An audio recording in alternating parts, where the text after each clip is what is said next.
Throughout the age of the theater, improv has been a constant in innovating the art form. The Second City is the oldest improv theater company based in Chicago, and this is a brief history of their story. The Second City chose its self-mocking name from a title of articles about Chicago. Viola Spolin was a huge part of the creation of Second City and made improv what it is today. In 1961, the theater sent a cast to Broadway with the musical Rave from the Second City, earning some Tony Award nominations. Eventually, the theater expanded to include 3 touring companies. Second City has made it their mission to be as equal and diverse as possible.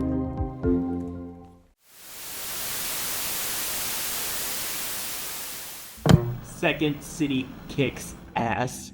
It's fascinating inside and out, and it's rich with history. It would be impressive enough that so many famous comedians got their start there. But the improv techniques at the forefront of Second City's comedy is equally fascinating, and even with the history even richer than Second City's coterie of comics. Improv is based on the connections you have to connect with your partner. It's the idea of bringing your scene partner together to create something unique and funny. Second City has an amazing backlog of alumni, from Tina Fey, Bill Murray, Dan Aykroyd, and Stephen Colbert, just to name a few. The reason I chose Second City is because I personally know someone who studied there.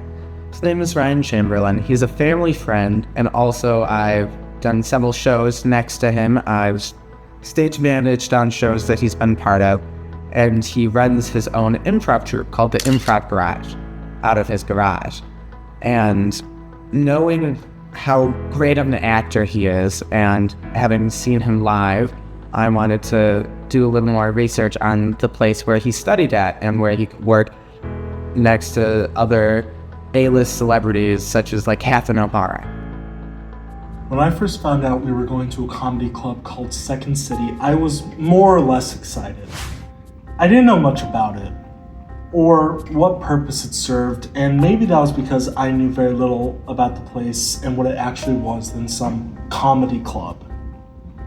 But after our trip, where I can say that was the most entertaining and fun I've had on a field trip in a long time. The fact that a lot of people I watch and grew up with started there and eventually became one of the best comedians or improv actors in the world amazed me. And the techniques behind improv blew my mind. I kid you not. And that's when I realized, oh my God, this place is extraordinary. It's revolutionary. I think Second City holds a special place in Chicago with comedy and with people alike as well. Second City is a place where comedy comes to life. It holds its own and is the place to experience improv today.